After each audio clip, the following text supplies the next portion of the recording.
Epstein files. அமெரிக்காவைச் சேர்ந்த Jeffrey எப்ஸ்டீன்கிறவன் 18 வயதுக்கும் குறைவான பெண் குழந்தைகளை பாலியல் ரீதியாக தவறான செயல்களுக்கு பயன்படுத்தி வந்துட்டு இருந்ததற்கான ஆவணங்களின் தொகுப்பு தான் இந்த எப்ஸ்டீன் ஃபைல்ஸ். இந்த எப்ஸ்டீன் ஃபைல்ஸ் கிட்டத்தட்ட 30 லட்சம் பக்கங்களை உள்ளடக்கியது. அதில் 1,80,000 ஃபோட்டோஸும் கிட்டத்தட்ட 2,000 வீடியோக்களும் இருக்குதுன்னு சொல்கிறாங்க. இந்த விஷயத்தில் யூஎஸ் பிரசிடென்டான டொனால்ட் ட்ரம்ப், உலக பெரும் பணக்காரரான எலான் மஸ்க், அறிவியல் மேதையான ஸ்டீஃபன் ஹாக்கிங் இவங்களோட பேர்லாம் அடிப்படுது. நம்ம இந்தியாவை சேர்ந்த பிரபலங்கள் யார் யாரெல்லாம் இந்த எப்ஸ்டீன் ஃபைல்ஸோட தொகுப்பில் இருக்காங்க அப்படின்னா, நம்ம பிரைம் மினிஸ்டர் நரேந்திர மோடி, அனில் அம்பானி, அனுராக் கஷ்யப், நந்திதா தாஸ், இன்னும் சிலர். சரி, இவங்க பேர்லாம் இந்த எப்ஸ்டீன் ஃபைல்ஸில் வந்துருச்சு, அப்போ இவங்க எல்லாருமே குற்றவாளிகளா அப்படின்னு கேட்டிங்கன்னா அதுதான் இல்லை. இந்த எப்ஸ்டீன் ஃபைல்ஸ் விவகாரத்தில் தண்டனை பெற்ற குற்றவாளிகள் 2 நபர்.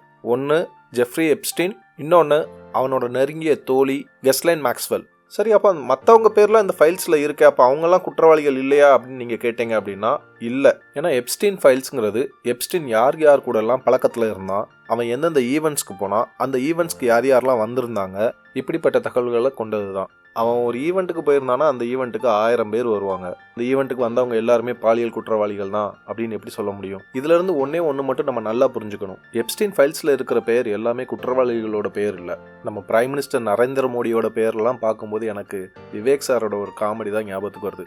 எனக்கு ஐஜியை நல்லா தெரியும், பட் அவருக்கு என்ன தெரியவே தெரியாது அப்படிங்கிற மாதிரி இருந்துச்சு. ஆனால் ஒன்று மட்டும் உண்மைங்க, ஆயிரக்கணக்கான பெண் குழந்தைகள் மிஸ்யூஸ் பண்ணப்பட்டிருக்காங்க.